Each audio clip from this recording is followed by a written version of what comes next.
All right.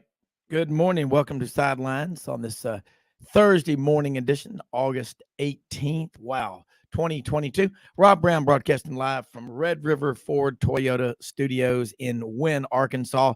Got a great show in store for you today. Going to kick it off. Dudley Dawson, Hogville.net. Gary Harris down in Tuscaloosa, WVUA TV 23 and Tide 100.9 joins us in the second segment. Top of hour number 2. We'll go out to Dallas, talk to Bo Carter, longtime in the Big 12 office, writer for the National Football Foundation and also the baseball writers.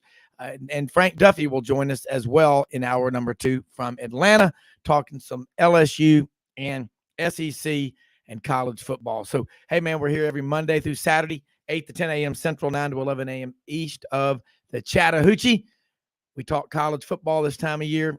You can see the background if you're watching. It's a football field. Think about that.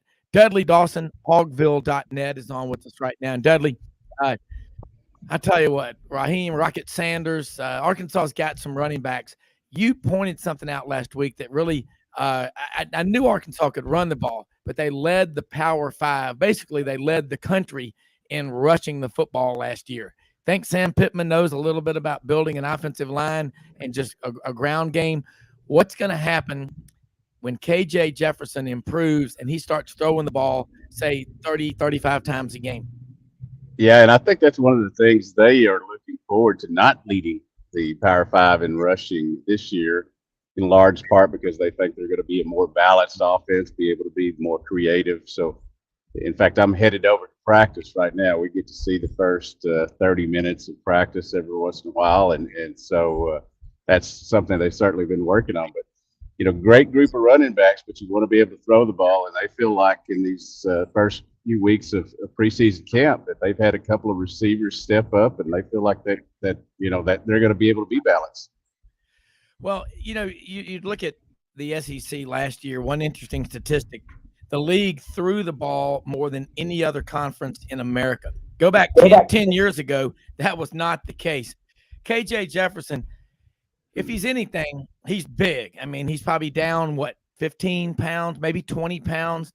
That guy's accurate. He doesn't turn the ball over a lot. One interception in his last 257 throws. Right. That's something right there that, Kendall Briles' offense, I'm around a lot of Arkansas fans. And as you know, Gene Stallings said it best. If you keep, listening to the fans that are telling you how to coach, pretty soon you're going to be up in the stands sitting next to them. But, a lot of them, he can't do this, he can't do that. Kendall Briles runs the same plays, whatever. Talk about this offense, because I know Jimmy is a big fan of Kendall Briles. I mean, he comes from a hell of a coaching tree with a dad, Art Briles, and he's been at Florida State. He's been at other schools. But I'm a fan of his, and I'm a fan of having a quarterback like KJ Jefferson who is big and mobile. Yeah, and I think that there have been times, and certainly a couple of years ago, when Arkansas's offense wasn't generating as much yards and as much excitement as they wanted to. He got a few little criticism, but you work with what you got. He was able to as the year went along, work with Felipe Franks in what he did best into the offense, and they were able to obviously get some things going. But it really flourished last year. As you said, I think he was excited about having KJ as quarterback, what he could do. KJ became a better quarterback as the year went along. He was even better in the second half against Rice in the season opener than he was in the first half, both as a leader and as somebody who was, not really staring down the wide receivers and defense and all that. So I think that, yes, he's got a lot of creativity. He gets a lot of credit. He should get a lot of credit. He's excited about what he has. And one of the things that I think we've talked about here over the last couple of weeks has been kind of the narrative. A lot more talent, a lot more size, a lot more speed. You do those things. And even the special teams coordinator, Scott Fountain, is excited about what he's going to have to put on the field in special teams. Yeah.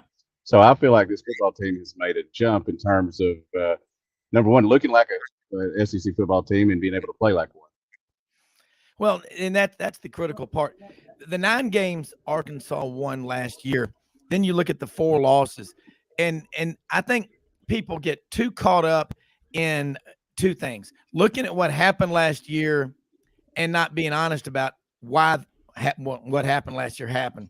Arkansas played Alabama, pretty damn good game, 42-35 in Tuscaloosa.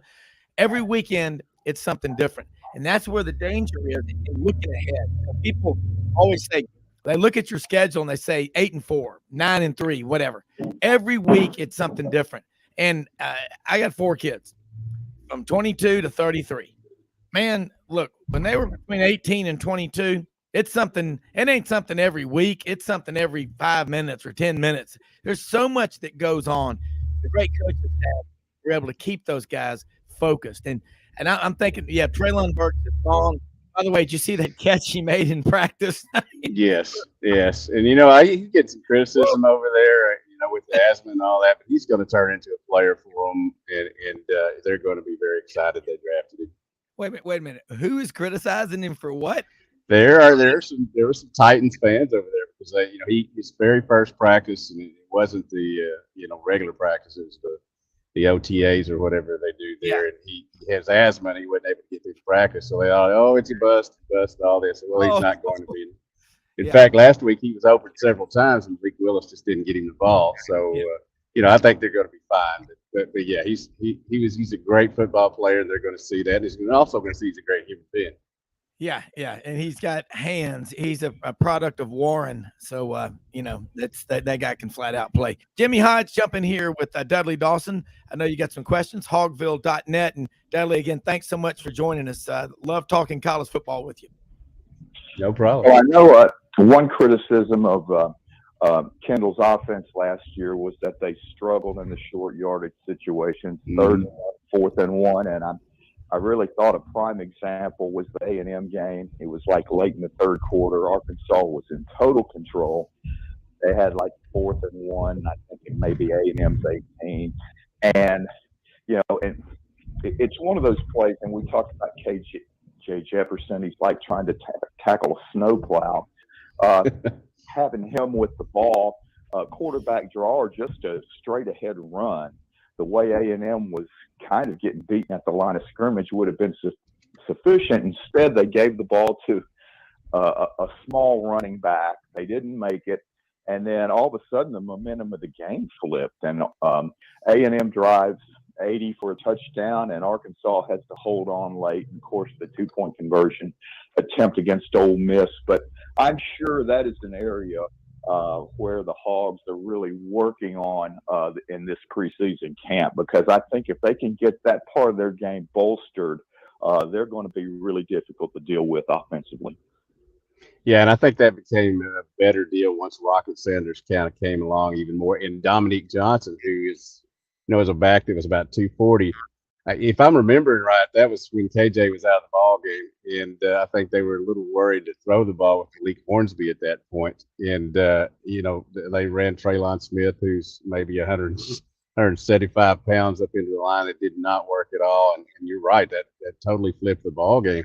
They were able to hold on at the end, but it certainly is something they focused on. At times, I would have guessed as a fan last year listening to them, that they were happier with the 3rd and 5 than they were with the 3rd and 2, because with 3rd and 5, they would probably be more likely to flip it out to Burks or Davion Warren, Michael Woods, excuse me. And, but that's something they've really worked on this year. They've got 4 starting offensive linemen returning.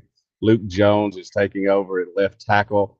He started his career. He's an Arkansas kid, but he started his career at Notre Dame. He's played all 5 positions on the offensive line. He's settling in at left tackle now. They feel really good not only about the starting line, but about 3 or 4 other guys that they can put in there in case anybody gets injured. Well, along that line, break it down. Jimmy just pointed it out. You've talked about it. Why is it difficult? And I see this not just with Arkansas, but other teams. 3rd and 1, 4th and 1.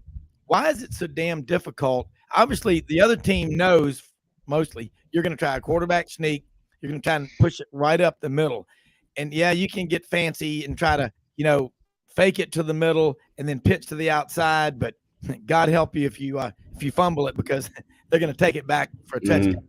So that's something you look at the end of the Iron Bowl last year when Auburn's quarterback, TJ Finley, who was filling in for Bo Nix, who broke his ankle against Mississippi State.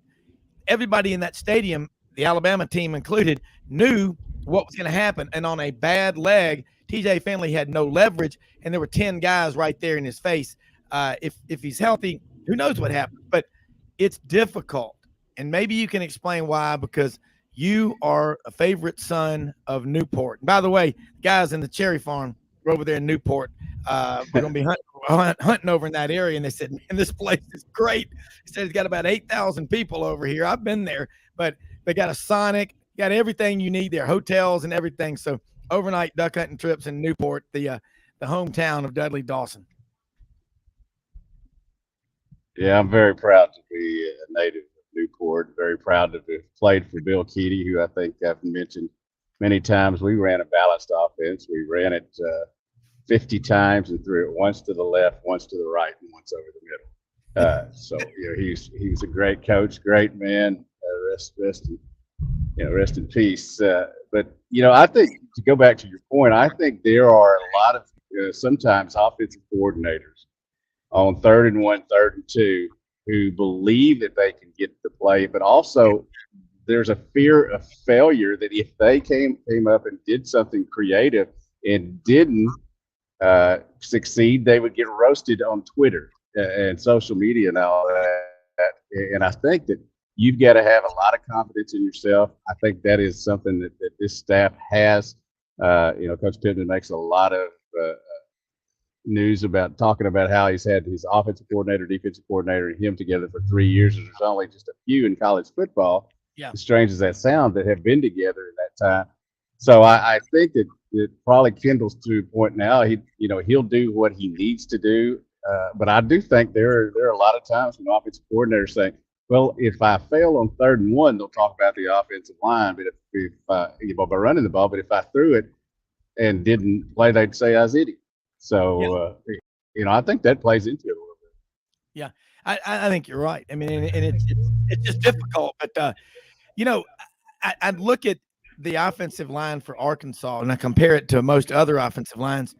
That's a really good group in there. It's not a bunch of 4 and 5 stars per se that have been there 4 and 5 years, but they're getting better and better players. Just look at Pittman's track record. And you do that in the SEC, you're going to start to dominate people. And you look back at Arkansas last year, look at the 4 losses. You had the loss, I think the worst loss, wasn't it, by 15, 38, 23 at home to Auburn. But in the Alabama game, 42-35, you lose on the last play by a 2-point conversion against Ole Miss. And so then there was one other loss in there that was the worst loss was to Georgia. Worst loss was to Georgia, 31-0 or whatever. But I think Arkansas learned a lot from the Georgia game about what they don't have, what they need to get, and what they needed to do. And look, Georgia throttled a lot of teams last year. Get in line. Take your number. But I think that week in and week out, Arkansas improved. They beat Penn State at the end of the year. That's one of the top 7 or 8 brands historically in college football. Yeah, and Tykeus Crawford is a young man that's an offensive lineman here that probably would be starting at a lot of other SEC schools and certainly a lot of other Power 5 schools. But right now he's a backup because they feel so good about what they've done in terms of bringing this offensive line along and being able to do things that make it a solid offensive line. They feel like the communication between the guys are great. They feel like they've got guys locked into positions, but also if one of them were to get hurt, they cross-trained a lot of them at different positions. So they feel like, and this is not surprising with Sam Pittman being a head coach, and he gives Cody Kennedy a lot of credit. He calls Cody Kennedy a young him and says he was better than Coach Pittman was at this stage. But we'll see. We'll see about that. But, yeah, I think they feel real good about that offensive line, headed up by Ricky Stromberg, who may be their top draft choice out of anybody on this team next year. He's really highly rated as a center, calls all the signals, and is somebody who really leads them in that regard, although they've got a bunch of other guys that have a lot of games and experience as is a big deal, especially in the SEC when you're going up against teams that have it as well. Yeah, and we're going to take a break and come right back. And Jimmy and I've got some more questions for you, but you're talking about versatility, interchangeability of your offensive linemen. One man goes down, you got to be able to move people around, and that is the brilliance of Sam Pittman and that staff. All right, Rob Brown, Jimmy Hodge talking with Dudley Dawson of Hogville.net. Right after this break, more sidelines.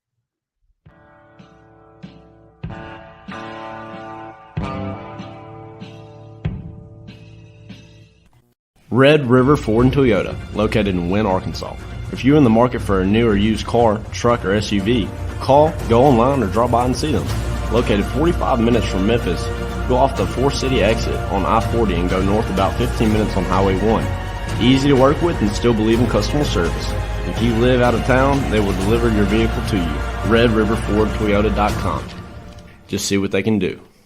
Strengthen your seed zone this spring with quality tillage equipment from House Industries. Located in Cherry Valley, Arkansas, House Industries specializes in manufacturing superior equipment that will minimize your downtime and keep you working in the field. To ensure the highest quality control, all design, fabrication, and testing takes place in a 99,000 square foot manufacturing facility located right here in the heart of the Delta. Locate your nearest House equipment dealer online at houseindustriesinc.com.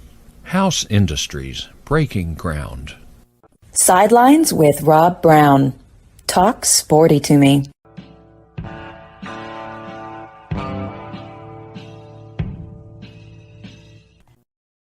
Rob Brown back with Dudley Dawson, Hogville.net, and Jimmy Hodge. Dudley, amazing. You are mobile talking to us. Man, I tell you what, you are hardcore. Jimmy, it is our first mobile guest on StreamYard, and got to give you a double thumbs up. Jimmy, jump back in here with a question for Dudley. Well, I would go back to what you guys were talking about earlier, a couple of Arkansas losses. Now, what I think the Hogs did learn in that Georgia game was that the 3-2-6 defensive alignment wasn't going to work against a run-oriented team like Georgia with a lot of size up front. And they just kind of ran into a buzzsaw that game. But I think in that Auburn game, there's no way the Tigers roll up 38 points if Jalen Catalon's in the lineup. I mean, they took full advantage of that, which you're supposed to when a key player's out of the lineup. But I tell you, the Hogs have to be really happy to see Catalon back, and he appears to be 100%, is he not? Dudley, Jalen Catalon is 100% from the surgery, correct? Oh, absolutely. He's excited to be back. You know, he had a decision to make last year after he got hurt. I think a lot of us thought he would probably go ahead and be a third-round draft pick in the NFL and move on. But him and Bumper Pool both decided to come back. You only had 2 returning starters, really, if you didn't have them coming back on defense. And so those were big pickups. Those were as big pickups as you could get in a transfer portal or from recruiting, whatever. And both those guys have looked outstanding in camp. Catalon is not only a great football player, but he's very hungry right now to prove, you know, just how good a football player he is. You know, we I guess in amateur athletics now, if we still call it that, this is a money year for both of those guys, and I think that they're both going to have really good years. And Arkansas's gone out in that transfer portal and surrounded themselves with a lot of great talent and really filled in some spots that really needed it on the defensive line, secondary, and even at linebacker with Drew Sanders, who appears he's going to have just a fabulous year for Arkansas in terms of what he brings to the team, coming off the edge, playing linebacker, and just being able to do a lot of different things that Barry Odom, the defensive coordinator, is excited about and willing to bring people from different places instead of just sit back and run a normal defense. If we can call anybody that runs a 3-2-6, a normal defense at times. Well, that's a great question from Jimmy, and I got to follow up on something. Bumper Pool, what is he, the second leading tackler in college football since he's been at Arkansas? The leader is a 5'9" linebacker that Dave Schultz, WNSP in Mobile, was on sidelines with us Monday morning. A 5'9" linebacker at South Alabama. But Bumper out of Lucas, Texas, one of the greatest names. Now, nobody can outdo DeColdis Crawford from Shreveport, who's wide receiver at Nebraska. Unfortunately, got hurt, but he's got a great NIL deal. I want you to talk about the defensive line because Jimmy's talked a lot, and he's right, about Drew Sanders, who was a 5-star from Alabama. But it all starts up front, the interior and the edge rushers for Arkansas. Report card on them, and if you see any surprises emerging, because you got to have depth. Definitely the biggest surprise that I've seen is a young man that transferred from Arkansas State, and we don't see a lot of kids transfer from Arkansas State to Arkansas, but that has happened to Terry Hampton, who is just getting rave reviews from the coaches and from what we've been able to see in practice about being able to just clog up the run. There's a lot of guys I think that have in Zach Williams, some other guys at defensive end that have been able to push forward, and I think they're going to be much better than they were last year.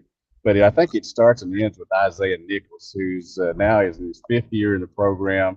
I think he had 23 tackles last year in spot duty when he had 3 guys in front of him. But they feel really good about him anchoring the line.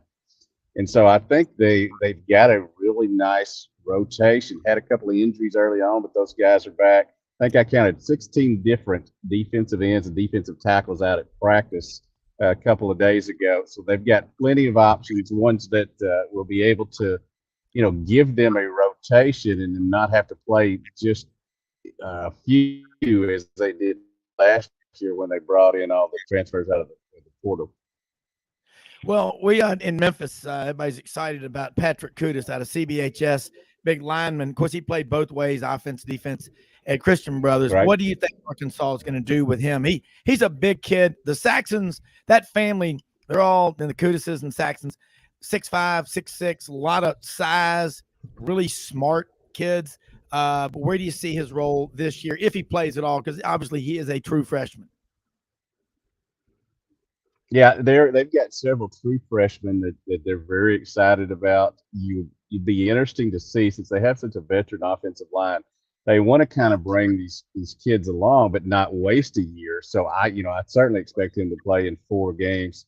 If he, it is needed, they could move him on up. But he got lauded and some praise from Coach Pittman the other day about how well him, Eli Henderson, and the 2 big kids from Arkansas, Andrew Chamblee and Amarian Harris, are doing in practice. So that's one of the things. You've got a solid veteran offensive line, but a lot of talent behind them, a lot of size behind them. There is no longer any skinny offensive linemen and hammering down left lane over here. It's line up and run the football and be able to protect the quarterback. So, and Kutis is one of the guys that they feel really good about in terms of the future. Well, the Great Wall of Arkansas, Jimmy Hodge. Yeah, well, I wanted to ask in regard to this weekend, most SEC programs, if not all, are going to have their final scrimmage on Saturday or early next week at the very latest. How many positions right now out of the first 22 at Arkansas, in your mind, are still up for grabs going into this final scrimmage? I'm sitting here thinking about that, and I think that really there are probably a couple of spots in the secondary that you could establish somebody as number 1, somebody as number 2. But I think for the most part, we know who the starters are going to be. You can look at punting. Reed Bauer is being pushed by Max Fletcher, who's a young man from Australia, whose brother punts for Cincinnati. That's obviously who Arkansas opens up with. And then you've got the kickoff. Other than that, I think they're pretty set. And not only in their top 22, but maybe extending that even further. They've gotten through camp without a lot of injuries. That's certainly always big. And they feel good about what they've developed in terms of this camp. As you noted, a lot of these teams have scrimmages this weekend. Coach Pittman did note, and we'll see whether it's a coach speak or whatever, but talked about how this is a scrimmage that will help set the depth chart, and that's going to happen Saturday morning. And certainly, I think it will solidify it. But I think from just being out here and watching, I think today's the 16th practice or something like that. They're all running together. August is fun sometimes. Others it gets monotonous. I'm ready to move on to September and play games. But I think that they felt really good about what they've done in camp and been able to establish in terms of depth who's going to start. And again, I'm going to bring it up again. Terry Hampton from Arkansas State is just a young man that really I think has surprised them, has solidified that defensive line, and he's going to be a first teamer, it looks like, and I would have never guessed that. Wow. I mean, and look, I'm thinking about defensive line at every school that really in the SEC West. A&M's getting a lot of attention behind Alabama, but I don't see how any logical person, and I say that seriously, can't pick Arkansas as the biggest threat in the SEC West based on what they have coming back to Alabama. I mean, A&M, I don't know how good Haynes King is. Max Johnson, will he fit in at A&M? Hell, I don't know. I don't have a damn crystal ball. I'm going to tell you one thing, Dudley. You're at practice. You're seeing it. And I just think, with Arkansas, KJ Jefferson, he's in his third year now, correct? Fourth. Fourth, okay. Third year as a starter. Right. Second year starter. I'm sorry, second year as a starter. But this guy's he's been in the system. He's going to know much more of the playbook, and it's and we all know this too. Your first day at practice, your first day on your first job out of college, everything's moving really fast. The game has slowed down for KJ, hasn't it? Yeah, recruiting rankings tell me that Texas A&M has more talent, or at least that's what everybody says, and that's probably true. I mean, when you have a chance.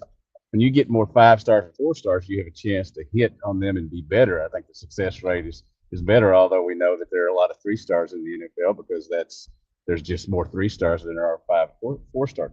But I do think that's the one thing. A&M has a lot of quarterbacks. Are they going to have anybody that's going to step up and be the man?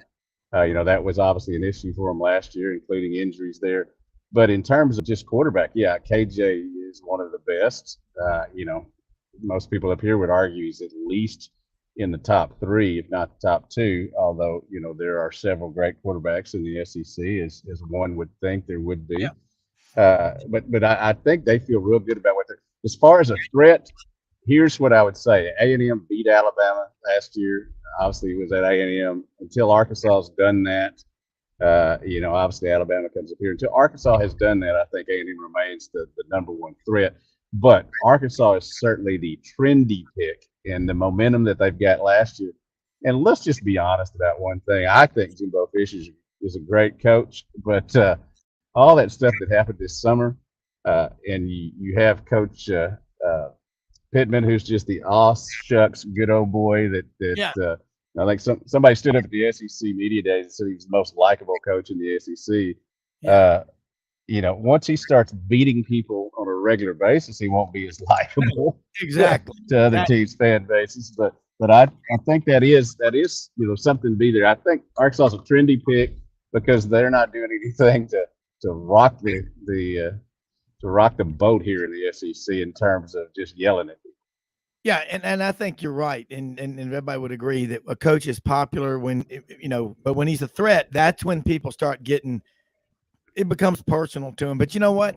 And I'm talking about for this immediate season. We know about that great recruiting class that A&M had, but it isn't the first great recruiting class they've had. I just think Arkansas, and I don't pick them as trendy. I've just watched Sam Pittman for a long time. Wherever he's been, good things tend to happen. Dudley, listen, man, I know you are busy. Thank you again for joining us. We love these Thursdays with Dudley Dawson, the pride of Newport, Arkansas. Great duck hunting over there. And they got a Sonic. I'm really excited. How ironic. Yeah, how ironic that at the end of this interview, I'm pulling up at the stadium right now because they have practice here. And 15 minutes. But that's kind of big old hogs there on the stadium, and my goodness, when we first started this practice over here, there was 5 people on campus. Now they're all back, and sheesh, love them, but there's a lot of traffic. Yeah, I bet there is. I was going to say, if Sonic was a sponsor of ours, I'd be saying this Sonic drive-by segment with Dudley Dawson, mobile and on StreamYard. Absolutely amazing. Dudley, thank you so much. Tell people how they can follow you, and this has been great. You bet. Hogville.net is where I work now, and a lot of exciting coverage of the different sports of Arkansas, both men and women. And then also Fearless Friday is the high school site that I'm doing a lot of stuff of. So those are the 2 places. You can also catch me driving with Seinfeld. It's going to be my new thing coming up soon. So. I love it. I love it. Dudley, thank you. And we'll see you next week. Sounds good, guys. All right. Appreciate it. All right. Let's head on down to Tuscaloosa, Titletown, with Gary Harris, Tide 100.9 WVUA TV channel 23. Folks, put them on your live streaming, Tuesday nights at 6:30. Gary Harris, Rodney Orr, every week. Great show on Alabama. And of course, every night Gary's on TV, Tide 100.9 radio. And we're going to talk some Alabama football and college football. And Gary, really neat graphic you put out on Twitter about number 1 teams over time. I don't know how you made that. I did not know that you were a tech guru, but it's pretty damn cool. Welcome to Sidelines. Well, thanks, Rob. I actually didn't make it. I lifted it off of Twitter from someone else and retweeted it. But yeah, it was great. I mean, it just showed the evolution of number 1 and how many times they were ranked number 1, and all the classic football blue bloods came through there. But in the end, with the run that Alabama has been on under Nick Saban, Alabama passed them all. So it's been, of course, Coach Bryant had his share of number 1 teams as well, and throughout the years, Alabama's had great football tradition, as we know. But this run that they're on with Nick Saban, it's been undeniable.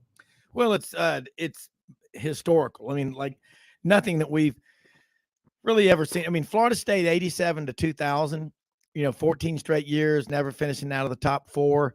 Alabama's averaging over 12 wins a game. We got the playoff in there, and they just keep doing it. And what makes it more remarkable is the fact that, I mean, and well, you look at what Georgia's doing now. When you look at the number of different teams in the SEC that have won a national championship in the last 15 years, it's a remarkable feat that no other conference in America even comes close to. We've got Miami down there. They're bringing in archaeologists to try to dig up the past. I don't know how they're going to do it. They're not going to get the U back like it was from really 83 to 2001. But Alabama, what they're doing, it's beyond, impressive. You just wonder, do you want to be the guy that replaces Nick Saban one day whenever he retires? I don't think that's coming anytime soon. But anyway, Gary, we go back to this every time, the scrimmages. What are the takeaways so far? The offensive line questions that you have there, are you starting to get some answers that you like or some concerns? And also in the running game, the receivers, I mean, hell, there's a lot. We're going to do this. Yeah. I'm going to do this. Audrey just showed me the stopwatch. We've got to take a break. But when we come back, I know Jimmy's got questions too. Let's break it down and start with the offense. Gary Harris is with us, folks, Tide 100.9. And you need to check him out. Puts out great information. Really knows what's going on in Tuscaloosa. We'll talk about it after this quick commercial break.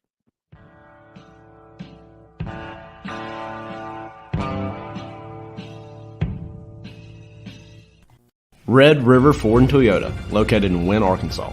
If you're in the market for a new or used car, truck, or SUV, call, go online, or drop by and see them. Located 45 minutes from Memphis, go off the 4-City exit on I-40 and go north about 15 minutes on Highway 1. Easy to work with and still believe in customer service. If you live out of town, they will deliver your vehicle to you. RedRiverFordToyota.com. Just see what they can do. Strengthen your seed zone this spring with quality tillage equipment from HOGS Industries. Located in Cherry Valley, Arkansas, HOGS Industries specializes in manufacturing superior equipment that will minimize your downtime and keep you working in the field. To ensure the highest quality control, all design, fabrication, and testing takes place in a 99,000 square foot manufacturing facility located right here in the heart of the Delta. Locate your nearest HOGS equipment dealer online at houseindustries.inc.com. HOGS Industries, breaking ground. Sidelines with Rob Brown. Talk sporty to me. All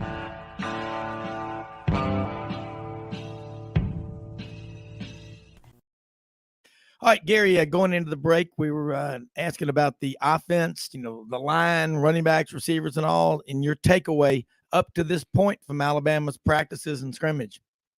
Yeah, Rob, really all you can do, since the media is not allowed to watch any practice anymore, is talk to sources, people that have some insight, and, of course, listen to the coaches and players when they have their media sessions, and, of course, listen to Coach Saban following the scrimmage on Saturday. And I think as far as the offense, he made it clear that he's not disappointed in the team at all in any area.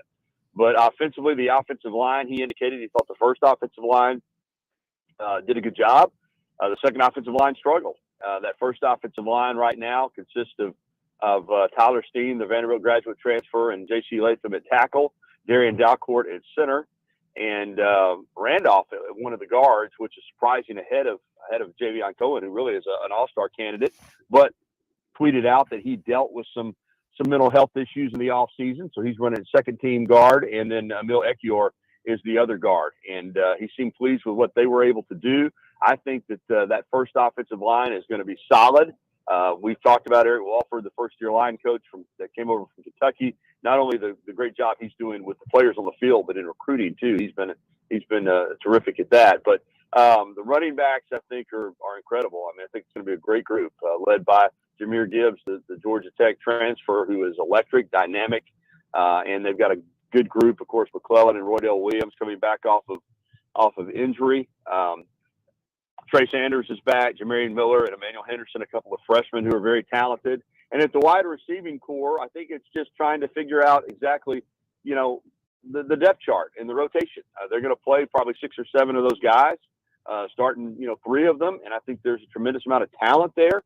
They lost all 3 starters, as we've discussed before, with Jamison Williams, John Mechie, and Slade Bolden moving on to the NFL. But they don't lack numbers and they don't lack talent. I think it's just figuring out exactly the rotation there and getting the timing down with Bryce Young, who's a tremendous quarterback, as we know. So I think offensively they're going to be fine. I do think there's a lot of concern about the offensive line simply because you lose both tackles in Evan Neal and Chris Owens.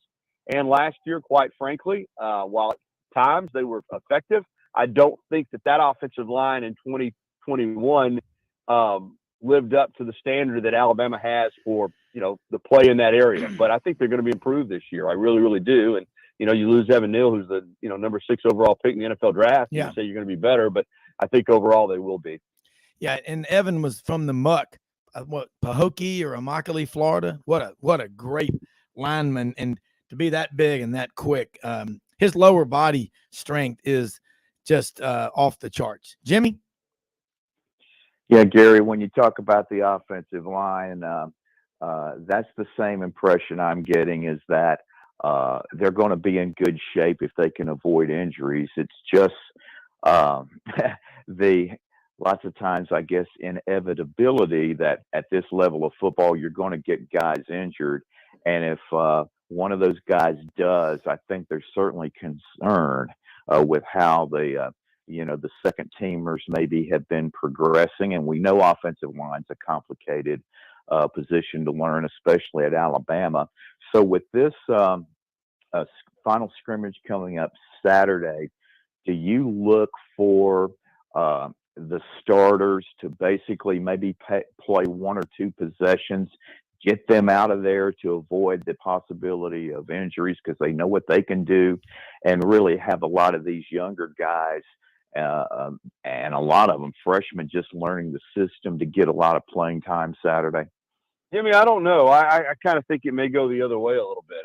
I think that from what I've been told, the first scrimmage was the one that they used to really look at some of the younger guys and some different combinations. I I don't know how many series they'll play, but I know the second scrimmage, it's going to be very game-like. I mean, it's going to be, you know, as far as the coaches in the press box and making the calls and getting everything down the sideline. So I think that they're going to give that first group on both sides of the ball a long enough look that they want to make sure they're comfortable with how it's going to go in the game when they play Utah State on Saturday night, September 3rd at Bryant-Denny Stadium. So how many series that is, I don't know, but I definitely think they're initially approaching the start of the scrimmage, at least, as let's approach this as it's a game, and let's do everything that we would in the game, as far as the way they come out on the field for warm-ups, to you know, to the way they use the signals and the calls and everything else. So I can't really tell you how many series the starters will get, but I do know that they want to simulate what it's going to be like in the game. Well, Gary, the reason I asked that question was because, as you obviously know, but there's been some speculation that a couple of unnamed players have been nicked up in practice, and you know, you just want to, you know, avoid that, because I know in past years we've had countless instances. I mean, I'm talking at programs throughout the SEC where key players got injured and missed a lot of time near the very end of scrimmages. And you know how coaches are paranoid nowadays, and how teams are very concerned about their lack of depth. So that's why I kind of phrased it that way. Yeah, and you could very well be right. I mean, that could be a thought process, and there are right now a couple of players that you know, we've heard could have already been injured during these practice sessions. At the same time, like I said, I think they want to make sure that, you know, they're not running into the game with any questions remaining as far as how you're supposed to do things and what you're supposed to do. So I think there's a balancing act there. You know, we've talked about this for a long time. This is football. And, you know, you can thud tackle and you can limit the contact, but it's still football, you know, and you can't get away from the possibility that there are going to be injuries. And oftentimes, you know, a lot of the big injuries around here over the years have been non-contact injuries. I mean, there have been guys, you know, planting a foot in the ground, or even during, you know, just individual periods of people getting hurt without contact. So, you know, you do everything you can to be as safe as you can, but at the end of the day, it is football, and you can't get away from that. And, you know, I've noticed in recent years, I've thought at least early in the season, where guys struggle to tackle. And I think that just has a lot to do with the fact that, you know, they don't live tackle much anymore. You know, they thud, they hit, and they wrap them up and they let them go. And and during the scrimmage, it is a time where you can live tackle. And, you know, when I was years ago, I was talking with a high school coach, and when I was working over in Mississippi, and Jimmy, you and Rob, you both probably would know this high school coach. He was pretty well known, but because it's such a different time. But I was up there covering their practice on a Thursday before a game on Friday, and they were in full pads. Now this is 30 years ago, so I mean it was a different time. But not that long ago. I was shocked, and I said, "Coach, you're working in full pads," and he said, "Boy, they don't play football in shorts." You know, so his mentality was, you practice in full pads. Now that's a long time ago. But my point is, you do not want injuries. You do everything you can to be as safe as you can. But it's football, and you know you can't take the football out of it. I mean, I guess my point is, Jimmy, if you worry so much about injuries, I think it can impact your preparation. I think it can impact your practices, and I think it can impact your ability to evaluate your team. So you go into that scrimmage on Saturday with your fingers crossed, hoping nobody gets it hurt, just like you do when you go into a game. But you always know that on a football field, there is a chance that you know, there's going to be injury. So that's just something that you hope against, and that they'll be as safe as they can be. But I do think they want to get their guys some work in a game-like environment. Yeah. Well, along the lines of what you just said, how much time does that leave for special teams? Because if you're not spending time on punt return, punt coverage, kickoff return coverage, field goals, you know, the snap, the hold, and all that stuff, it'll bite you on the ass. So it'll kill you in a game, not just a big game, but any game. As far as contact goes, you know, the strength and conditioning coaches, they do.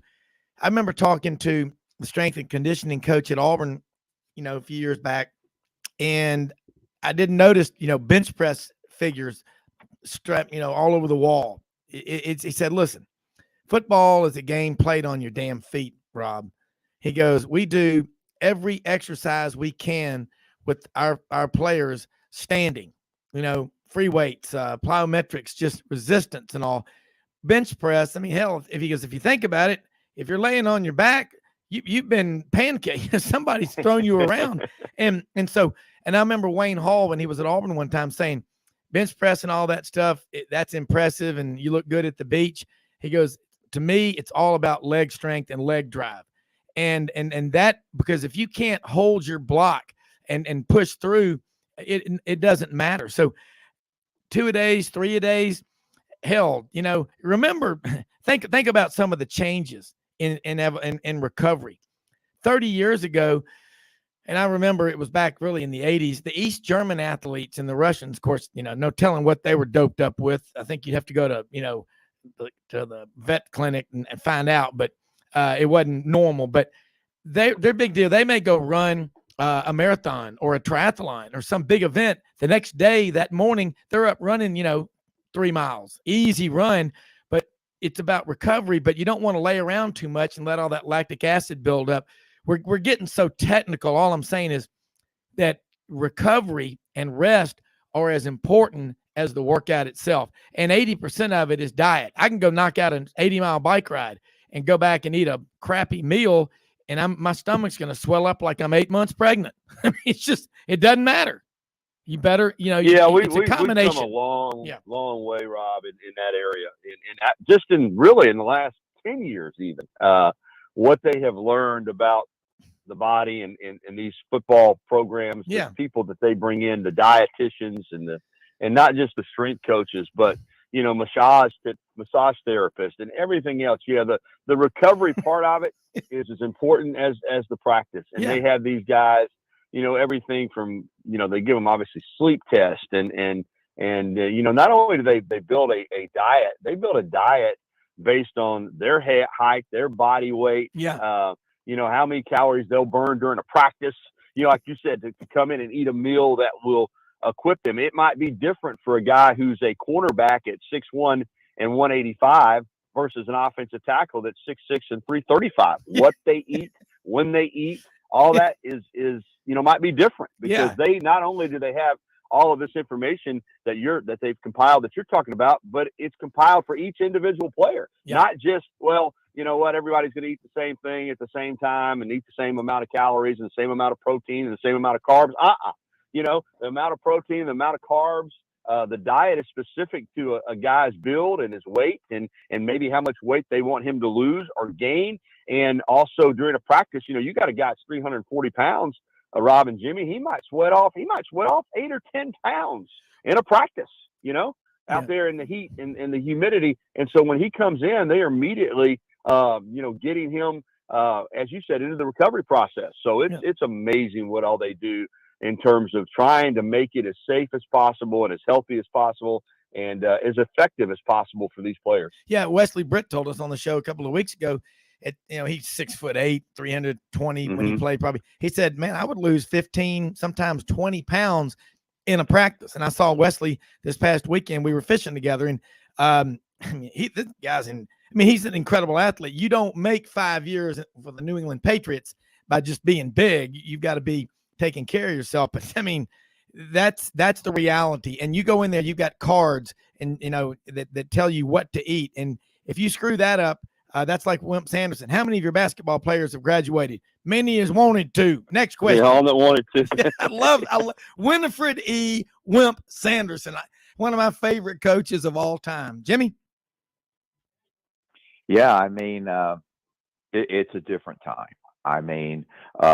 This sports and performance department is just really revolutionized the training of athletes to really a 365-day-a-year proposition. They study everything that you eat. They study your body mass. They measure you, your reach, your wingspan, and everything else. They evaluate you through agility drills, and they determine your strengths. You try to maximize those, but also They find out your weaknesses, and a lot of your workout programs in the off season are determined on strengthening those weaknesses. And the results have really been, in the cases of a lot of players, really miraculous. Yeah, Jimmy and Rob, they even check their feet Yeah. to see, their arch and whether they're flat footed or whatever. So they have a shoe, Crazy. that they don't just give a generic shoe. You know what I mean? Yeah. They check their feet to see, because guys have different kinds of feet, and they want to make sure that the shoe and the support for the feet is built around their particular arch and their particular way they walk and step and stand and everything else. I mean, it is, we're actually giving some people, I think, some good insight, people that are just average fans, and that when they come in, when you sign a guy at these programs, particularly in, Power 5, and they come in, whether it's the spring or the summer, just like Jimmy was alluding to, I mean, everything is tested. I mean, hands, feet, length, sleep patterns, dietary patterns. I mean, they leave nothing to chance. Now, having said that, it's still up to the individual to do what they're supposed to do, because even with all this attention, the coaches and the staff can't be around them all the time. So you can feed them at the cafeteria, and if they're at home in the dorm or the apartment at 12 o'clock at night and they want to get a Domino's, you know what I'm saying? I mean, it's still they can still cheat. So, yes. But yeah, the staff does it, and some of them do. But the staff does everything that they can to give these student athletes an opportunity to be successful on the field, in the classroom, in their relationships, everything. They try to support these guys in every way possible. It really is phenomenal. And it, again, going back to the time I've been in Tuscaloosa, when I got here, Mike DeBose was the head coach, and I still remember freshman only practices and Yeah. two-a-days and all that's changed. But also, at that point in time, there was a lot more contact, and you had coaches, and you had some student assistants, and you had some student trainers and graduate coaches, and you had some assistant trainers, but you didn't have the support staff that you do now. And again, I think a lot of this is due to Nick Saban. He really has revolutionized, I think, a lot of the support staff positions, and you got to have these people in place, and now everybody does it. Yeah, Gary, look, we've run out of time, got to go to the break, but thanks so much for joining us. Great insight as always. And I think you're right. You go in there now, they're telling you everything to eat. If you'll play and follow that structure, great things can happen. But again, it's when you're on your own, that's when character matters. What you're doing when nobody's watching, but it'll show up. It'll show up on the field. It's magnified. Look, Rob Brown, Jimmy Hodge here with Gary Harris, Tide 100.9. Great segment. We'll be right back. Hour number 2. Head out to Dallas. Bo Carter talking some Big 12, SEC, and big TV contracts. Right back.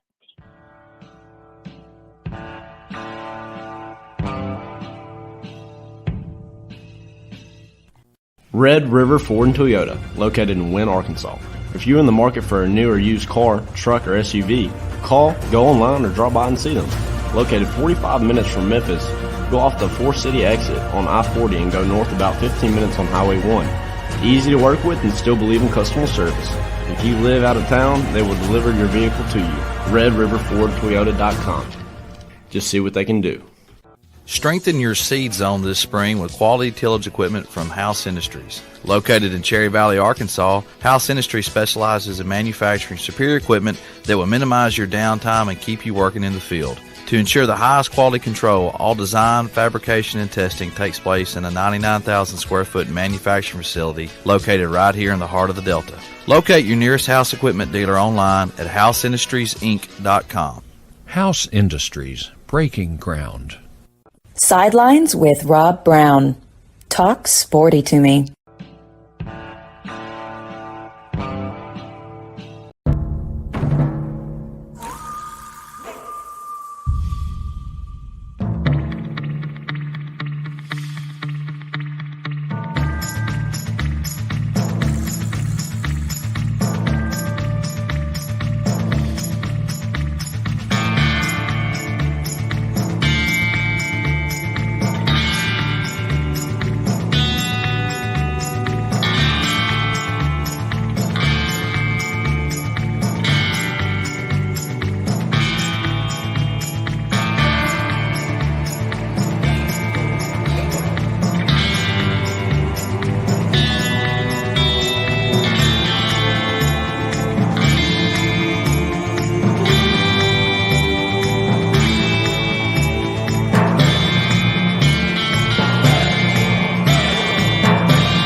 right, Rob Brown back here with you. Hour number 2. We'll be joined in just a moment by Bo Carter out in Dallas talking some Big 12 and SEC, and Frank Duffy joining us from Atlanta.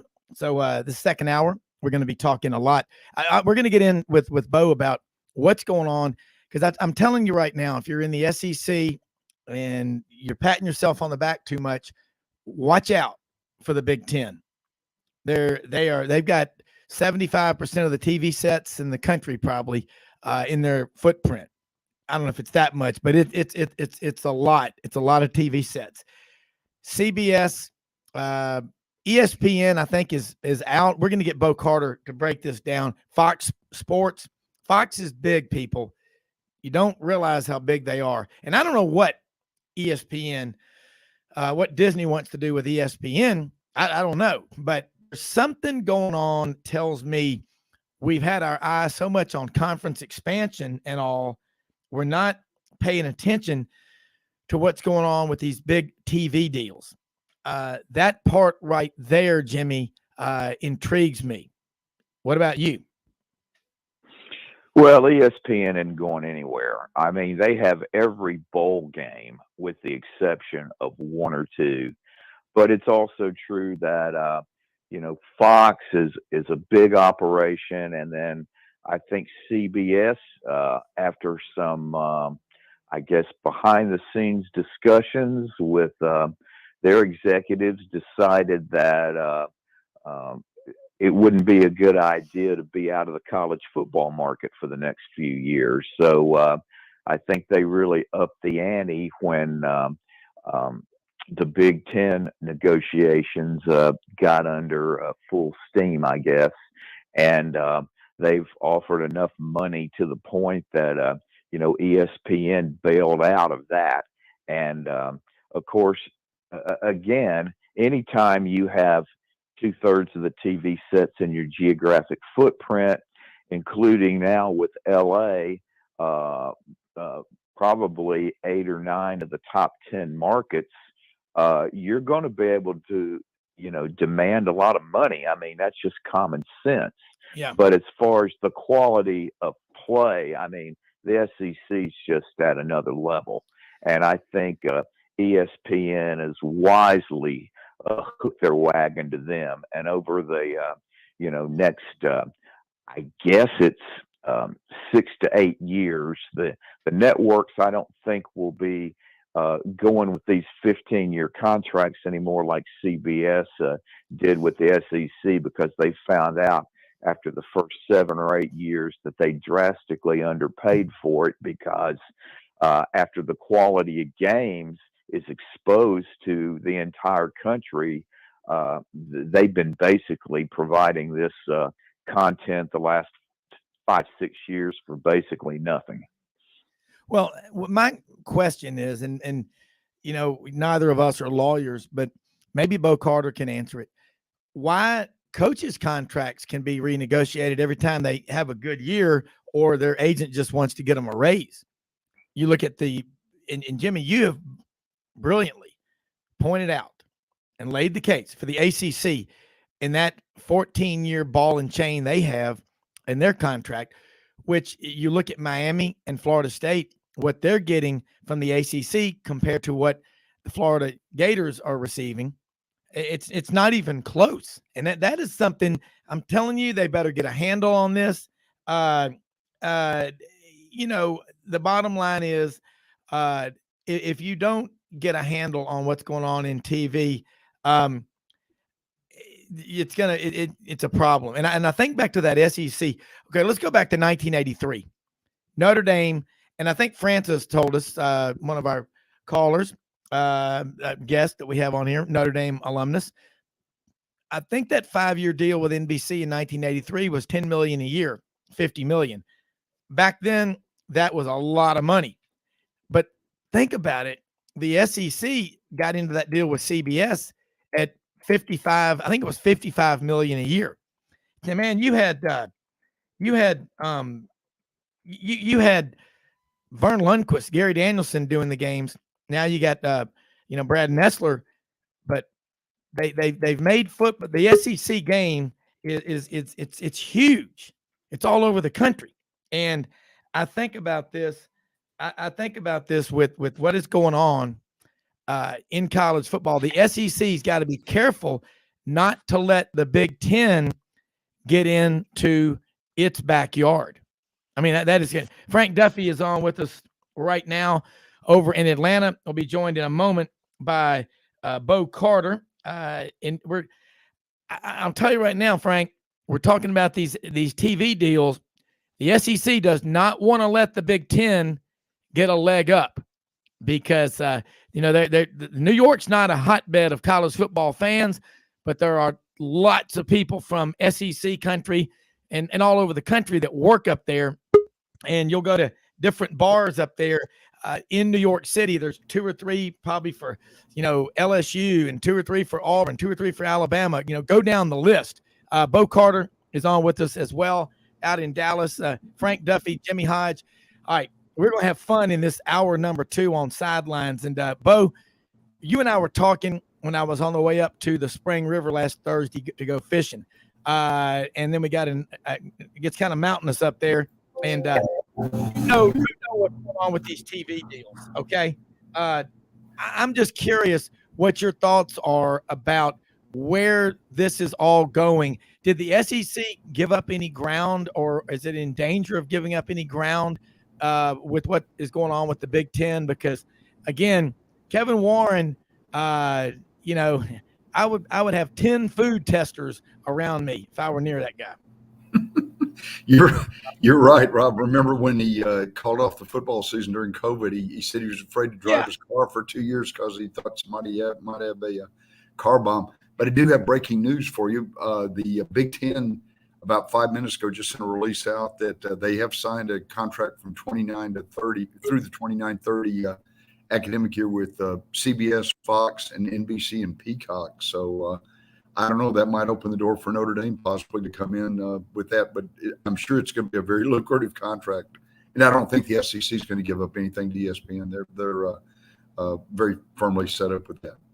Okay, now here's a question for you, because I want to ask about the Big 12 too. But you're from Sheffield, Alabama, Vanderbilt grad. You were SID at Mississippi State, and I go back to you've got a really good grasp of what's going on nationally. Frank Duffy's back with us over in Atlanta. Jimmy Hodge and I. Tell us, the SEC.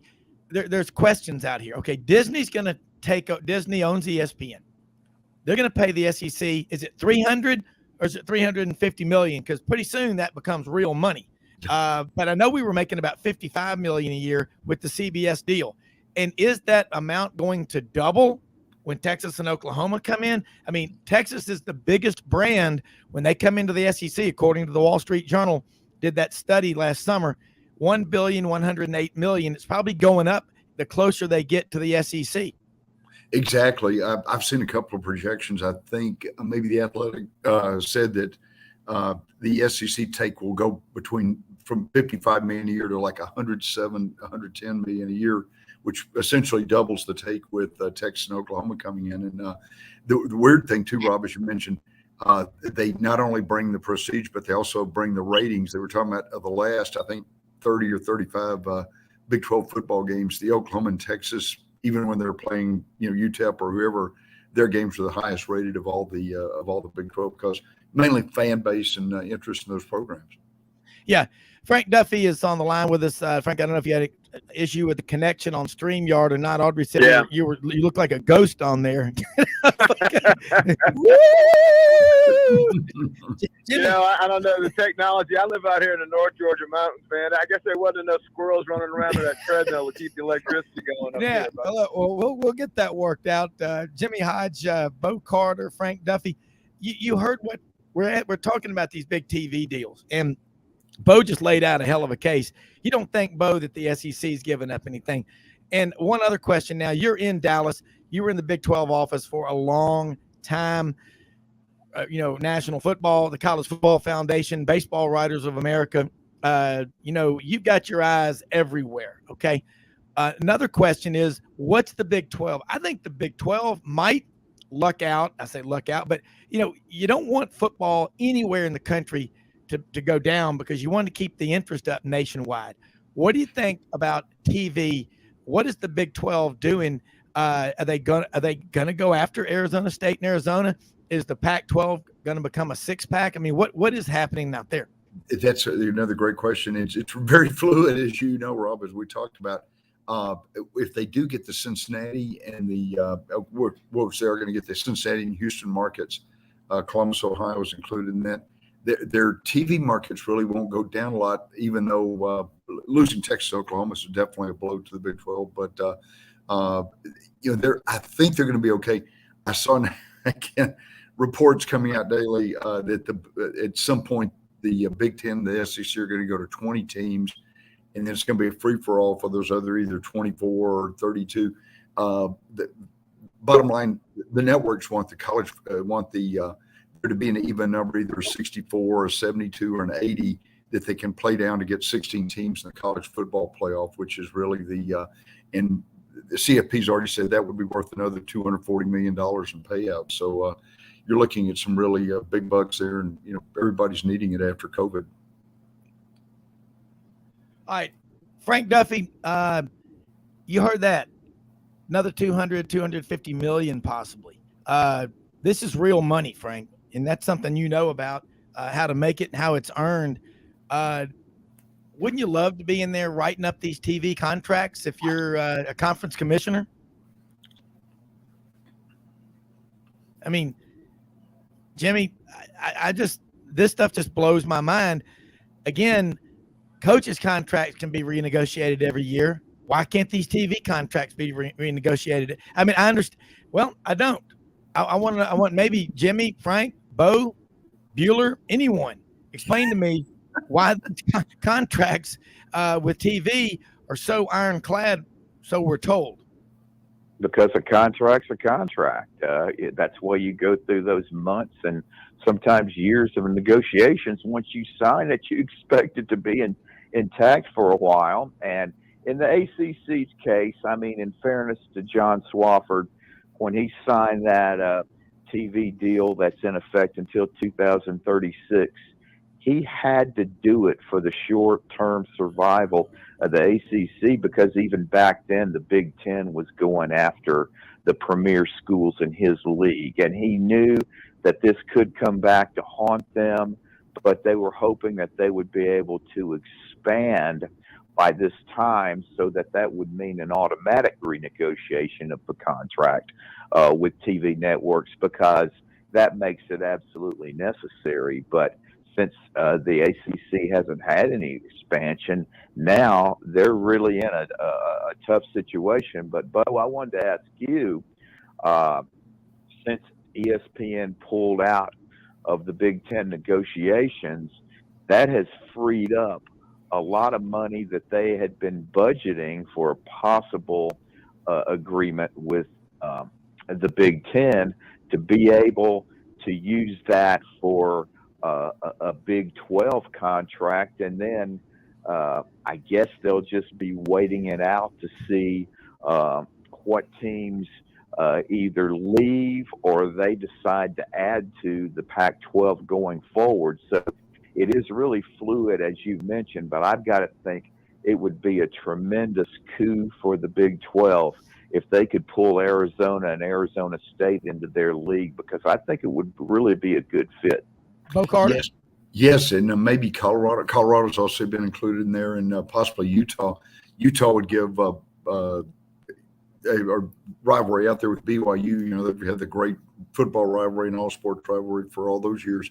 It's sort of a travel partner in that the Big 12 is going to be spread from West Virginia to to Tempe, if that happens or whatever. You're going to have some more of those long Big 10, Big 12 road trips. But no, that would be a great coup for the Big 12. They could go ahead and get maybe to 16 teams, and then really have a chance to make some hay. That's the big thing. And again, Robin, the three of us have talked about it. You split, you split the money up just a little bit, but you also have those better TV markets, the Arizonas, the Colorado, the Denver. I'm gonna get some water in a minute. The Denver and the other areas there. So it's sort of a rob Peter to pay Paul thing. Well, I can tell you right now, Colorado's selling point will be come to Colorado, come to Boulder.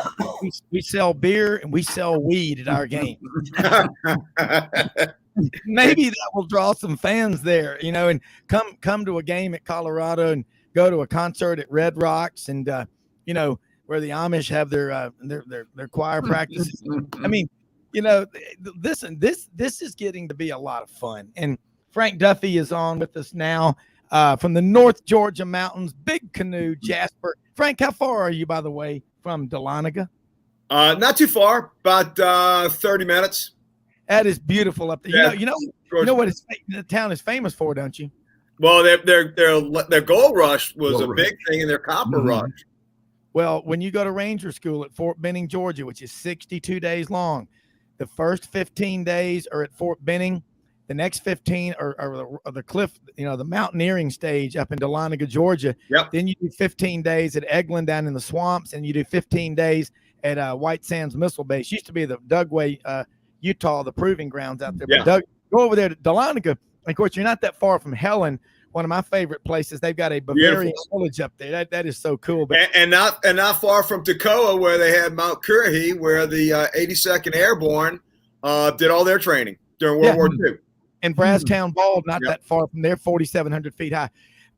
Frank, we're about to go to a break. We've been talking about these TV contracts, and I think this stuff is fascinating. But got about 30 seconds, and I don't want to get you started with a question before we go to the break. But I think what I'm seeing here, and we're going to go to you when we come back, Bo and Jimmy and I, the SEC is fine, but I guess my thing is, you don't want to feel like everything's okay, because with Kevin Warren, building that alliance, you had to feel good if you were the ACC and the Pac-12, and then he goes and works a deal to take your two name brands, Southern Cal and UCLA. Again, he's got nothing on Kim Jong-un, man. The food testers. Like the movie Johnny Dangerously, you sneaking bastages.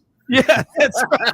All right, look, we're going to go back. I would trust the Big Ten as far as I could spit them. That's right. All right. Hey, we're going to continue this with more live from Red River Ford Toyota in Wynne, Arkansas, after these quick messages.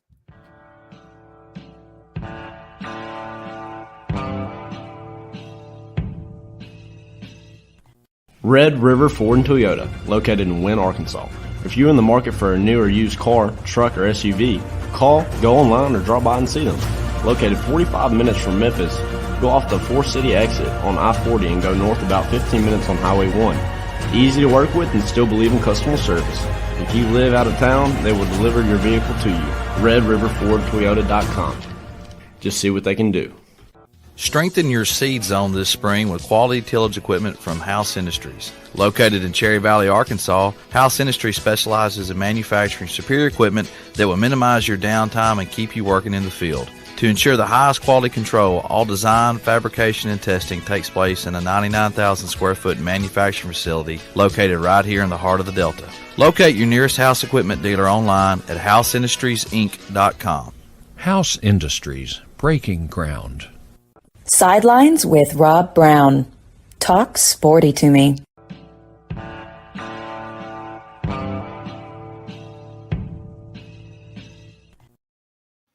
All right, we're going to talk sporty with all of y'all right now. And Frank, jump in here with all these imagine that you just been brought up in a chauffeured limousine for contract negotiations for TV deals, SEC, Big Ten, all these big Power 5 conferences. Yeah. And look, I am far from it. I am not a socialist, but I'm saying I do want there to be opportunities for football, D1, D2, D3. Yeah. I mean, that because football and sports teach the lessons of life, man. You get knocked down, you get back up. We all know the importance of that.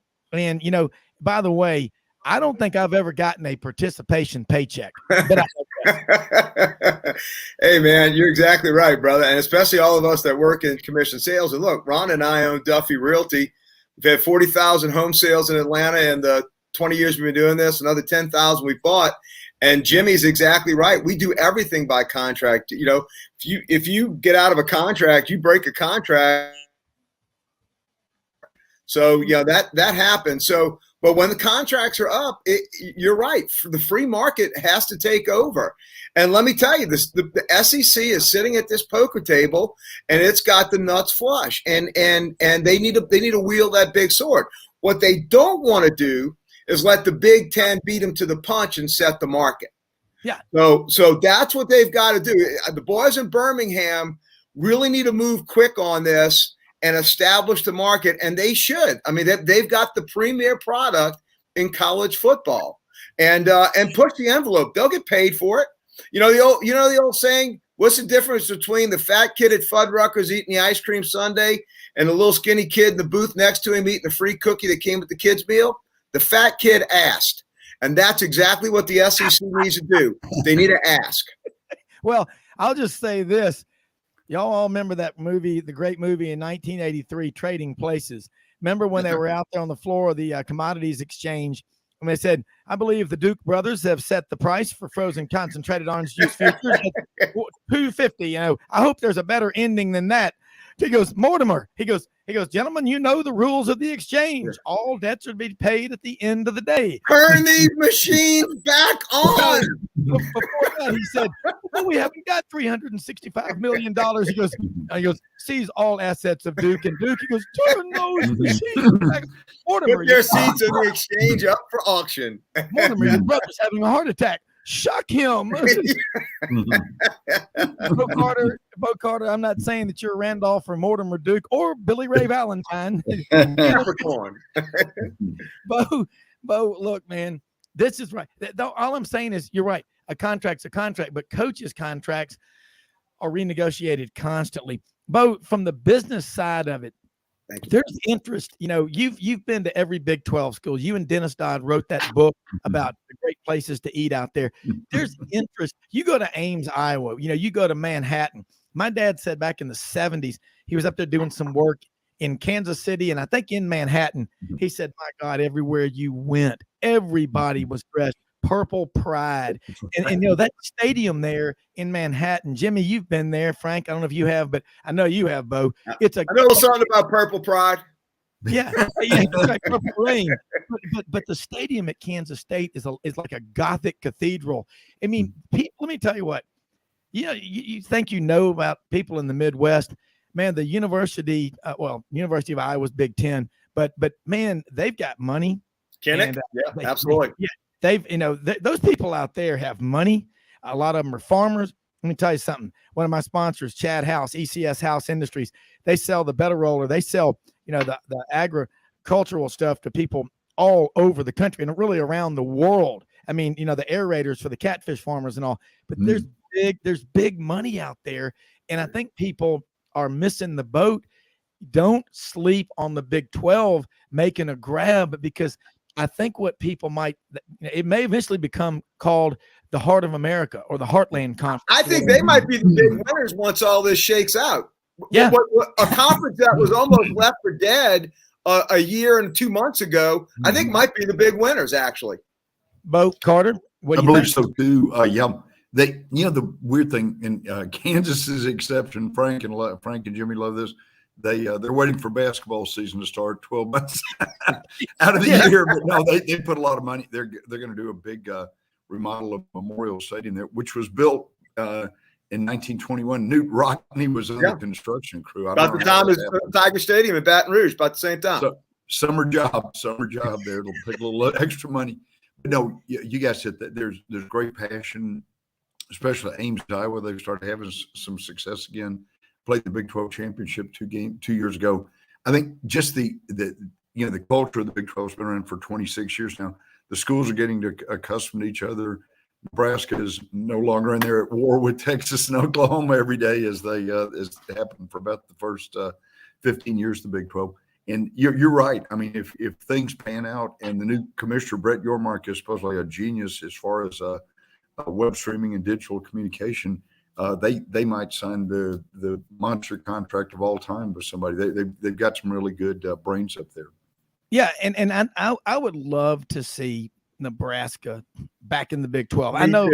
I mean, personally, Jimmy, you've got different opinions. You've done business with them, but I think they were tired of Texas running everything, They weren't the only school that felt that way in the Big 12, but Nebraska belongs. They made. Yeah. They just, I think it was a shotgun wedding for them to go to the Big 10. No doubt. No doubt. But it's been a great financial decision. And even though they have not been successful really at all compared to their previous football history before joining the Big 10, from a dollars and cents standpoint, it's been a tremendous success. And lots of times you have to realize that, and that's what the numbers crunchers are paying attention to. And Jimmy, like we always say, that always runs counterculture to a lot of the fans and a lot of the tradition and a lot of the heritage. I think they lost their personality when they went there. Right. We got no question. They did. We got a text from one of our listeners, Carl Childers in Benton, Arkansas. I kind of wanted to say something in here. Kind of remind me of the fella that knew the cost of everything and the value and nothing. Put some gas in it. Yeah. Need gas. But Bo, along the lines of what Jimmy and Frank have just said, Nebraska going to the Big 10, are you willing to exchange a lot of money for crappy football teams? I say not now, not tomorrow, not ever. And I mean, and I think about Lincoln. I was just talking with a friend of mine about the Auburn-Nebraska game. Actually, I think Jimmy and I were talking about it, or somebody and I were. I talked to a lot of people on the phone, and I'm ADD and OCD and ADHD, NBA, NFL, and I don't know what I am. I drink a little bit of coffee. But I think about Nebraska and Tom Osborne. After a game, they won 70-10, and he's like, "Well, I was concerned when we gave those points in the fourth quarter." Midwestern poor mouthing. That used to be a snake pit to go into. But they sell out every game. Yeah. Bo, I want you to speak on behalf of all of us on this panel here, Jimmy Hodge, Frank Duffy, and me.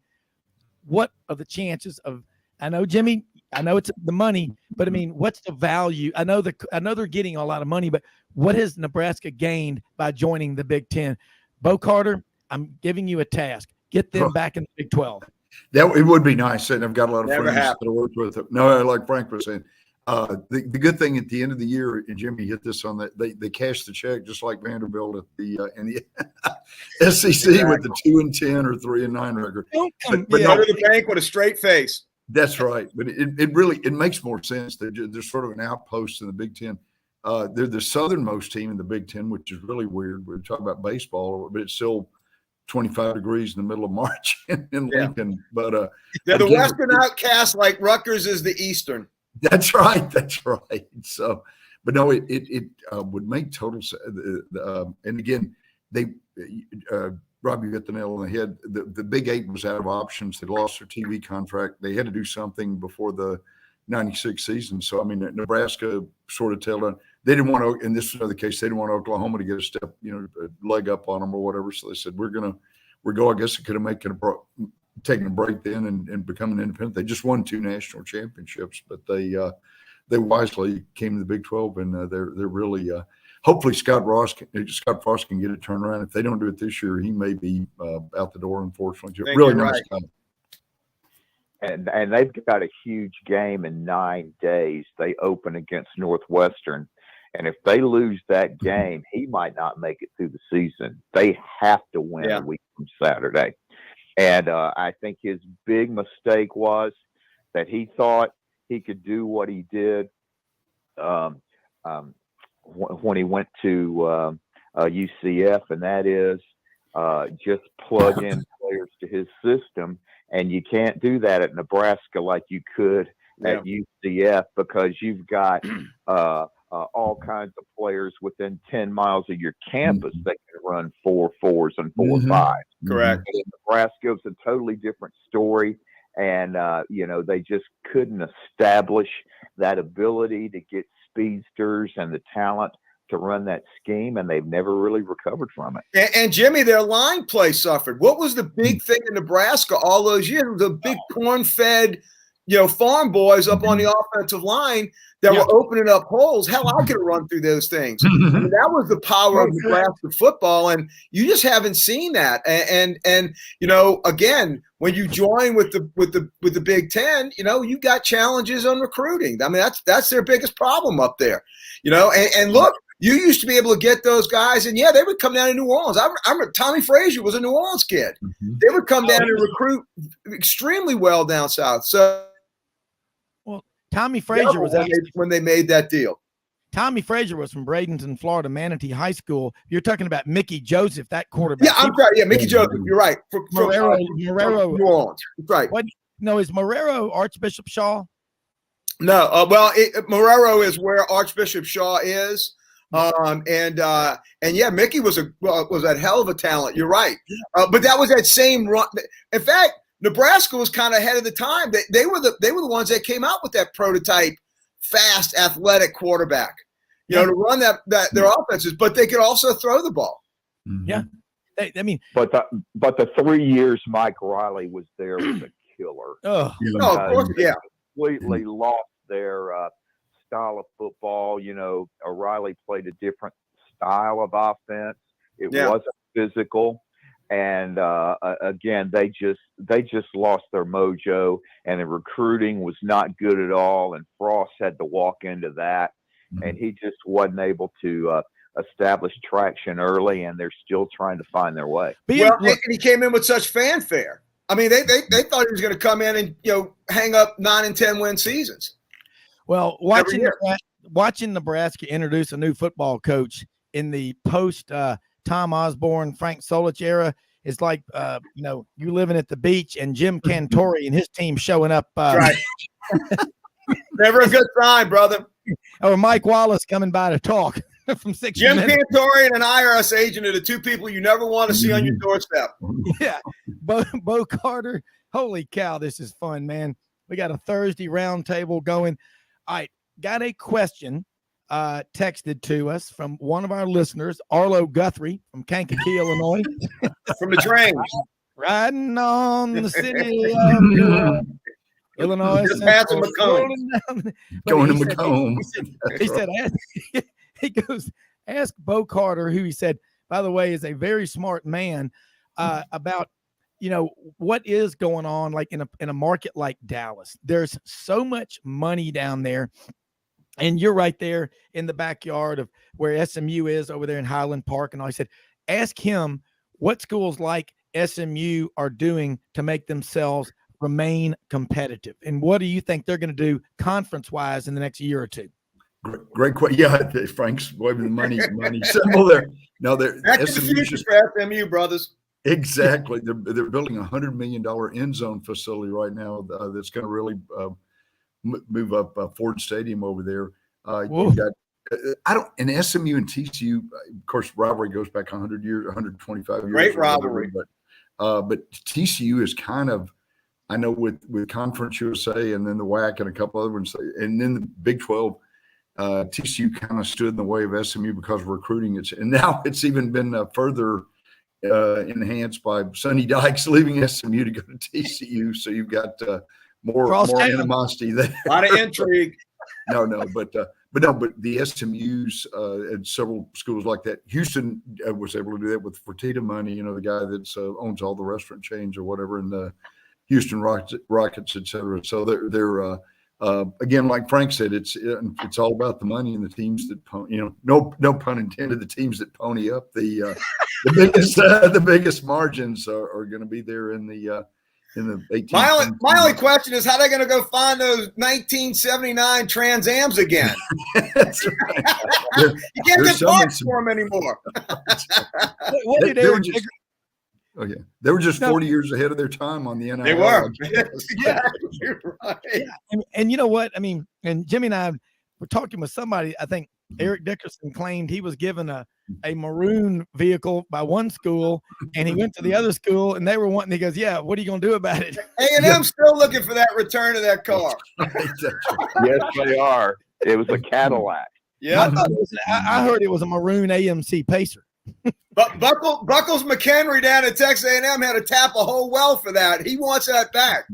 Hey, Buckles McKin, is that Bucky's Travel Plaza? You know, every time you go to Bucky's, you're contributing to Texas A&M's NIL fund because the guy that owns Bucky's, you know, is an A&M guy. But by the way, Bo Carter, my wife Audrey, my producer, my able-bodied assistant right to my right here, we're driving over to Atlanta, which we're over there a lot. There's a Bucky's right there at the Leeds exit, right outside Birmingham on I-20.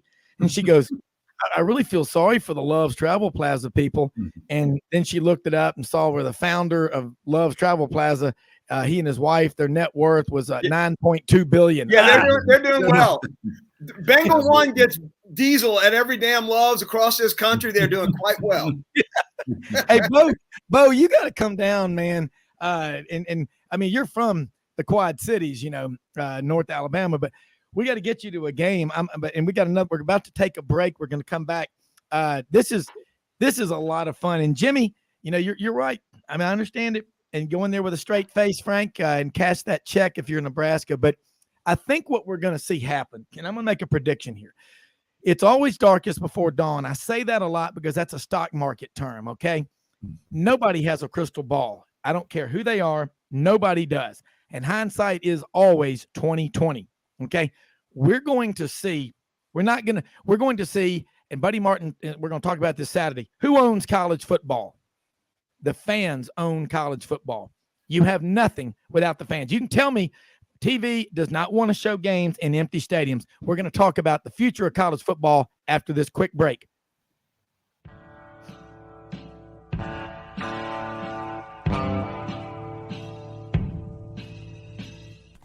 Red River Ford and Toyota, located in Wynne, Arkansas.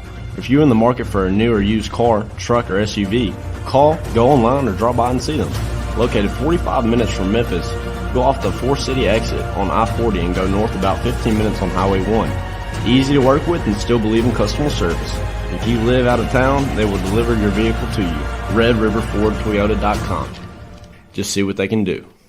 Strengthen your seed zone this spring with quality tillage equipment from HOGS Industries. Located in Cherry Valley, Arkansas, HOGS Industries specializes in manufacturing superior equipment that will minimize your downtime and keep you working in the field. To ensure the highest quality control, all design, fabrication, and testing takes place in a 99,000 square foot manufacturing facility located right here in the heart of the Delta. Locate your nearest HOGS equipment dealer online at houseindustries.inc.com. HOGS Industries, breaking ground. Sidelines with Rob Brown. Talk sporty to me.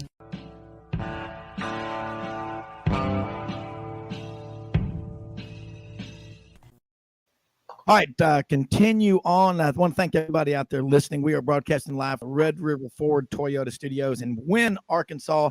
They call it the city with a smile. And I'm going to tell you what, they're open every Monday through Saturday, 9 a.m. to 6 p.m. Service department on Saturdays from 7:30 a.m. till 12:30. 25 service bays, man. The Hueytown gang, the Allison brothers and all, Neil Bonnet, they would come in here to get their cars serviced. This is a great place to work with. If you're looking for a trade-in, the best values in 20 years. And I'm going to trade in my words here to go back to Bo Carter, long time worked in the Big 12 office in Dallas, the National Football Foundation, Baseball Writers of America. Let's talk about the future of college football. It is so easy. And you don't have to go very far up and down the dial. And I say the dial, boy, is that old fashioned on your TV. Go scroll up and down, you know, here's somebody out there, some talking head talking about, you know, we've ruined college football and all like that. Well, I saw Mac Brown and I really like him, a native of Cookeville, Tennessee. You probably know him, Bo. He was on Paul Feinbaum's show yesterday and he talked about college football and what's going on. And he said, like, there's 4,000 kids in the transfer portal who still haven't been picked up.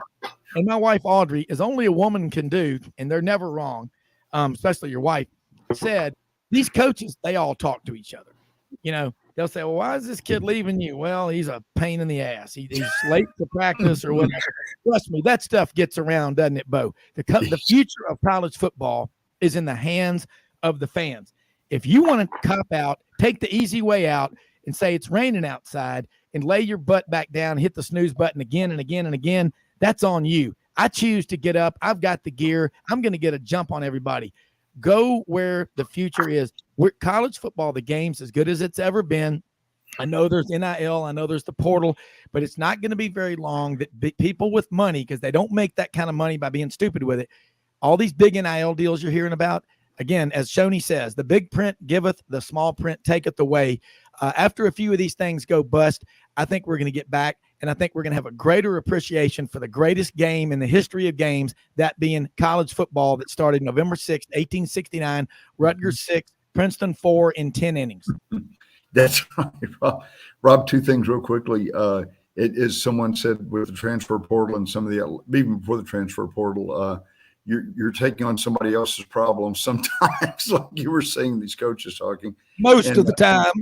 And Lane Kiffin, our friend from Ole Miss, I think hit it right. He said Nick Saban figures out what he needs after the season's over, and he has essentially has a draft of transfer portal Sure. to fill in the empty positions. So, and who's going to turn down that program, as you say? No, not right now. I mean, you're right, Bo.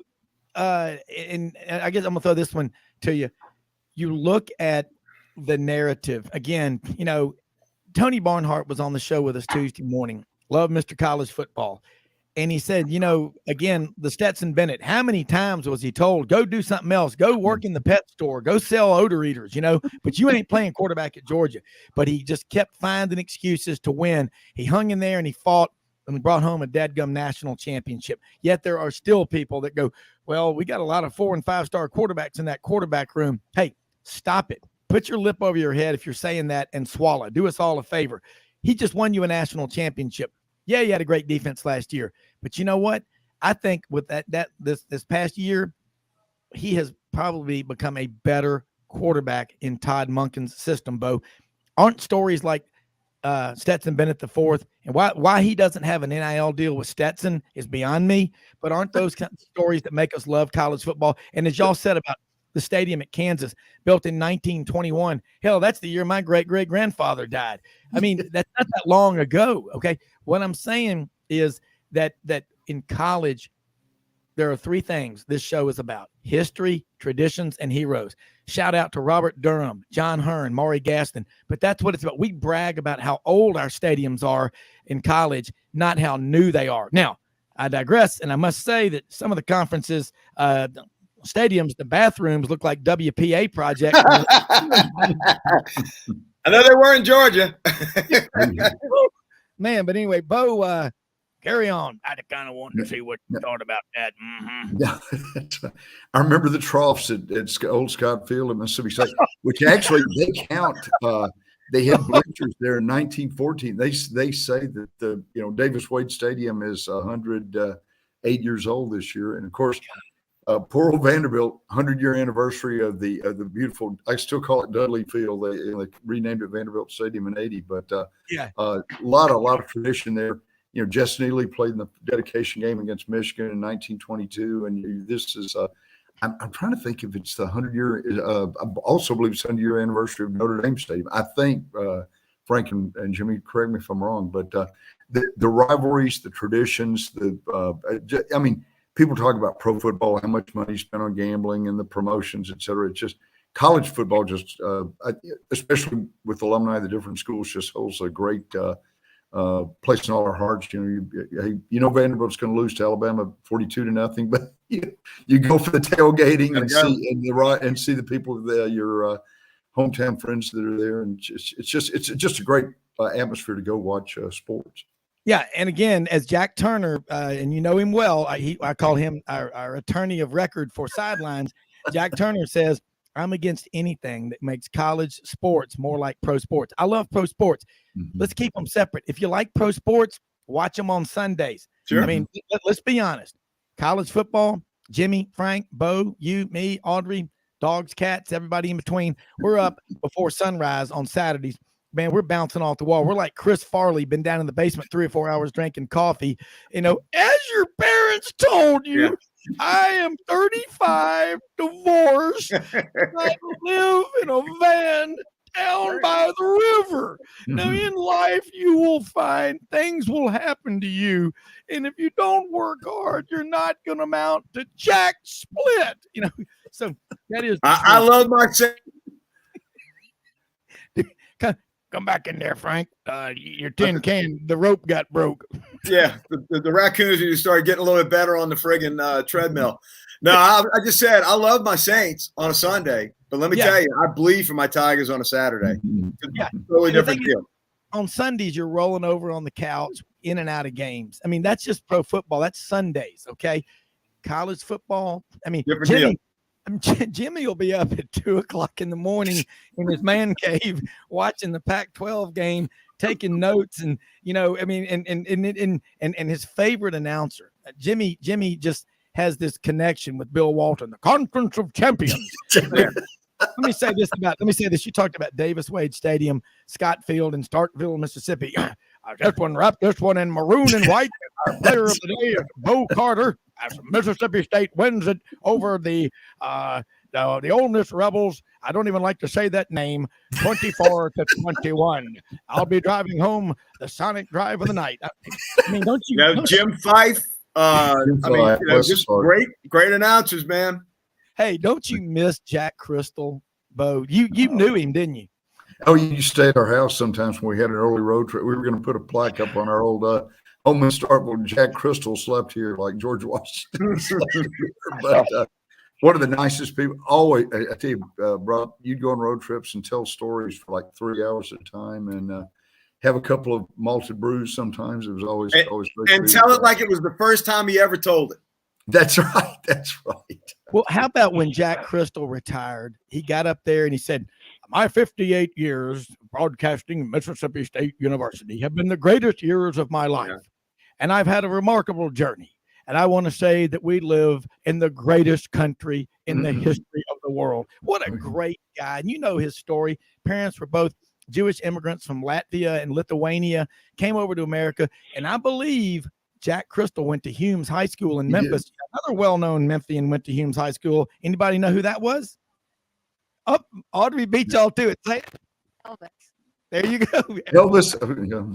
And George Klein, the Jeeker, they all went to Humes High School. But you think about who else? And Audrey's Aunt Katie. There you go. Okay. She was on that TV show, The Golden Girls. She was Estelle Getty. But anyway, I just think about that. And Jimmy is the tradition, history, and heroes. Yeah, there are changes. There are things happening. But you know what? I mean, you think about Jack Crystal, Larry Munson, and Larry's negativity. That story where he was talking before a game Georgia was playing. Ben Stilley said, Munson was over there talking to me, and he was just the negativity. I said, Claire, go away. I'm just worried about this team from Weber State. They've got some guys, they've got some Mormons on that team. They drink a lot of Dr. Pepper. Oh my, Larry, go away. That's right. Jimmy, jump back into this insane asylum shindig here we call the round table. Yeah, my favorite, Jack Crystal line was after the loss to Maine. And Sylvester's first year as head coach there.